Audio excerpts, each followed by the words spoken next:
Mark Steyn is an author and columnist, and he joins us tonight. So, Mark, I think the best summary of the argument against this from the federal point of view came out today in The Onion, which quoted an imaginary federal official as saying, and I'm quoting, "If we take away the public's faith in this shadowy monolith, all that's left is an extensive network of rogue, unelected intelligence officers carrying out extrajudicial missions for a variety of subjective and occasionally personal reasons."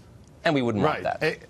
Exactly. And as you noted, the Washington Post has come out against the release of the memo. This is the newspaper that every couple of years Hollywood makes a movie about with Katharine Graham, the late owner, and Ben Bradley, the late editor, said, "Oh, yeah, I'll go to jail. I'll publish this, and I'm prepared to take the risk of going to jail." And Tom Hanks and gets all the looks forward to all the Oscar nominations and all the rest of it, and that every actor would kill to play the Washington Post owner who says, "I'm going to go to jail. I'm publishing the memo, and I'm willing to go to jail." And then back in the real world, they say, "Oh, no, no, no. You people out there, you don't need to know this. It could greatly imperil all our shadowy deep state bureaucracies if you were to see this memo." There's a kind of conflict there in the modern democratic.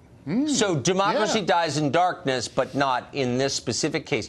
Is there, and you've covered a lot of national security stories for decades, I've read them, do you think there are legitimate reasons to withhold this memo from public view? I don't think so, because we live in leaky times. And so far, we've had an investigation about supposed Russian government interference in the U.S. election, for which there is very minimal evidence, whereas in the course of the investigation, a lot of evidence has emerged about American government interference in the election, which ought to be a lot more concerning.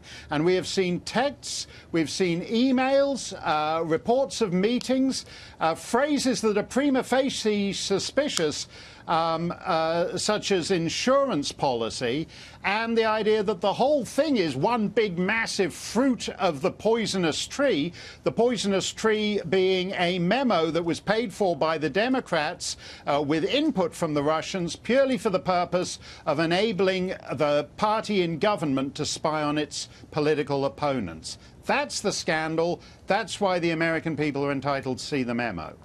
If this memo were not released, and I think that it will be imminently, but let's say it weren't released and the supporting documents remain cloaked under their classified status, wouldn't that abet the most destructive kind of distrust in government and conspiracy theories and exactly the kind of discourse that really does undermine a country, it seems to me? I mean, sunlight really is needed here.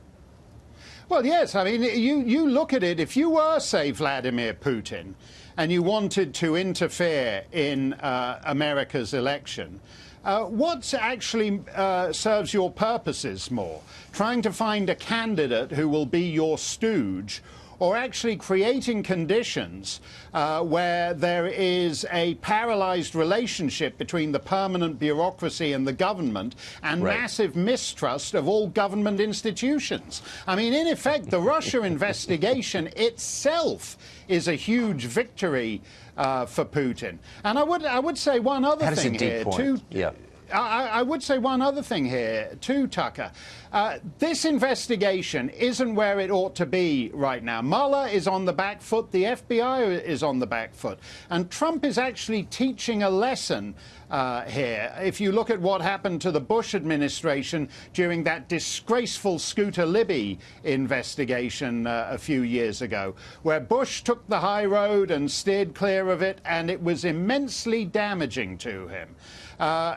Trump, on the other hand, is saying there is a bigger scandal here, and so far that bigger scandal is outpunching the so-called Russia investigation. So far, that's right, and I think the memo will shine a lot of light on that in either direction. Mark Steyn, thank you for that. That was interesting.